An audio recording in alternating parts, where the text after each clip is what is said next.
Bonjour, aujourd'hui je vais vous parler de l'équilibre entre le concret et les rêves. Je m'appelle Mathieu Levrage, je suis coach et économiste d'entreprise et je vous reçois en séance de coaching ici dans mon cabinet à Lausanne ou en ligne.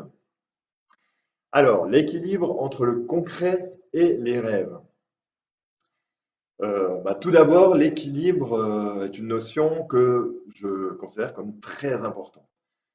Dans la vie de quelqu'un, avoir de l'équilibre, c'est primordial. L'équilibre, c'est toujours productif, l'équilibre.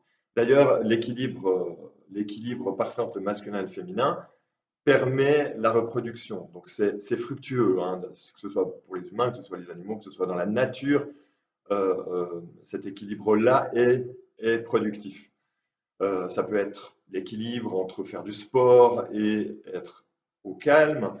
Ça peut être l'équilibre entre l'activité intellectuelle et l'activité manuelle. Euh, voilà, donc, à toutes sortes de niveaux, c'est intéressant de mettre de l'équilibre. Et là, donc, je vous parle de l'équilibre entre être dans les rêves et être dans le concret. C'est important d'avoir les deux, parce que les deux vous offrent des avantages. Et en tant qu'être humain, on a vraiment tendance à s'installer, à se cantonner même dans ce qu'on sait, dans ce qu'on sait faire, dans ce à quoi on est le plus à l'aise.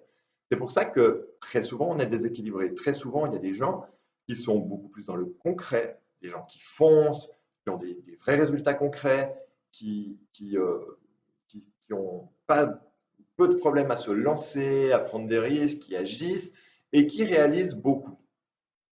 Ces gens-là, s'ils sont déséquilibrés de ce côté, vont manquer d'un peu de recul, d'un peu de réflexion, et ils vont aussi manquer de, de créativité et de lâcher un peu le réalisme pour envisager des possibilités nouvelles et peut-être se créer une vie un peu plus intéressante ou un peu plus vivante. Et puis, si on est déséquilibré de l'autre côté, c'est-à-dire être trop dans ses rêves, à ce moment-là, c'est, euh, c'est intéressant parce qu'on va beaucoup être dans l'imaginaire, ça fait du bien. C'est un monde qui ne connaît pas les contraintes de la matière, de la réalité. Donc, on peut imaginer, on peut rêver, on peut rêver très grand, on peut s'imaginer être quelqu'un d'autre, etc. Donc, ça fait du bien, c'est intéressant. Ça, comme en plus de ça, ben, ça permet d'être créatif, ça permet de lâcher le réalisme, d'entrevoir des nouvelles solutions, des nouvelles possibilités qu'on n'entrevoit pas quand on est dans sa petite vie habituelle avec les contraintes, avec il faut faire ci, il faut faire ça, etc. Donc, il y a des tas de choses intéressantes dans cet aspect être vraiment dans les rêves. En revanche, quand on est déséquilibré du côté rêve, eh bien, il nous manque des résultats, il nous manque des résultats concrets. Et quand on est incarné sur Terre, ben, c'est fondamental d'agir dans la matière. Sinon, c'est pas la peine. C'est pas la peine d'être venu, d'être incarné, et voilà, et d'être sur la Terre. La Terre, ça symbolise la matière versus le ciel qui symbolise le monde spirituel. Le ciel, c'est quelque chose de beaucoup moins dense, c'est plus subtil, c'est l'air, c'est l'élément air, alors que la terre, ben, c'est l'élément terre et c'est le solide, la matière. Et je répète, si on est venu là, si on est venu s'incarner sur terre, c'est pour s'occuper de matière, notamment. Pas que, mais notamment. Donc cet équilibre est important. Donc, pour vous en rapprocher, alors déjà, il faut poser un peu le diagnostic. Il faut s'observer pour savoir est-ce que vous êtes plutôt déséquilibré en défaveur de l'action, de la matière, ou en défaveur des rêves, de l'imaginaire. Posez-vous la question. Peut-être que vous êtes équilibré, plus ou moins, hein. L'équilibre absolument parfait, c'est pas évident, mais peut-être que vous êtes à peu près équilibré, et dans ce cas-là, c'est génial, bravo, et il n'y a rien à faire. Maintenant, si ce n'est pas le cas, et c'est fréquent que ce ne soit pas le cas, moi je l'observe avec les personnes que j'accompagne en coaching, c'est très fréquent que ce ne soit pas le cas. Et donc, si ce n'est pas le cas, il s'agit d'organiser votre vie pour mettre un petit peu plus de ce qui manque. Donc, si vous êtes trop dans le concret, installer des plages dans vos journées pour qu'il y ait de la place pour rêver, de la place pour ouvrir, de la place pour entrevoir des nouvelles possibilités, de la place pour voir plus grand, etc. De la place pour imaginer même des choses qui sont complètement irréalistes.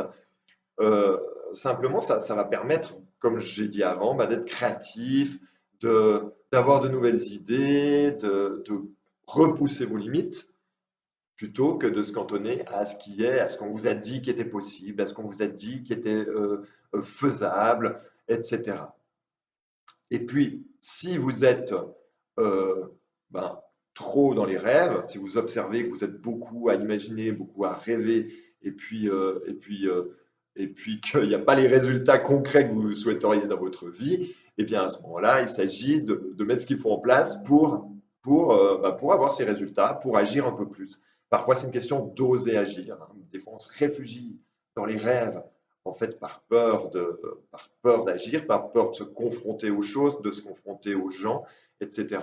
Donc, donc l'idée, c'est observer votre vie.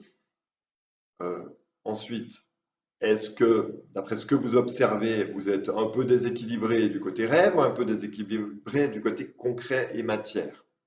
Et en fonction de la réponse, mettez un peu plus de l'inverse. N'allez pas dans l'excès inverse. Des fois, quand on a une prise de conscience, qu'on se dit, mince, là, il faut que je rééquilibre, ça arrive du coup, on en fait trop dans l'autre sens. N'en faites pas trop dans l'autre sens non plus, mais juste installer un petit peu plus de ce qui vous manque. Et puis petit à petit, ça va devenir une habitude et petit à petit, tout ça va s'imbriquer. On a, on a, on a, on n'a jamais envie, et c'est toujours un peu plus difficile d'aller vers ce qu'on connaît moins, d'aller vers ce avec quoi on est moins familier. Mais dites-vous bien que des résultats concrets qui vous conviennent, ils naîtront de ce mariage entre je rêve, j'imagine, j'abats les frontières, tout est possible, et je reviens à c'est quoi la réalité, c'est quoi mes contraintes matérielles, et là, qu'est-ce que je peux faire pour avancer dans l'action. Et puis c'est un va-et-vient entre les deux qui doit s'installer. Et cet équilibre, comme l'équilibre est toujours fructueux, ça va forcément vous apporter des résultats. Peut-être que vous avez déjà des résultats, si vous êtes quelqu'un de fonceur, et que vous aurez peut-être plus de mal que les autres qui ont aucun résultat à vous dire il faudrait que je change quelque chose. Dites-vous bien qu'en allant un peu plus dans les rêves, dans l'imagination, vous pouvez vous mettre par exemple à dessiner en vous fichant complètement que ce soit joli ou pas, euh, vous- vraiment vous mettre à faire des petites choses. Il suffit de rien, juste une feuille et un crayon.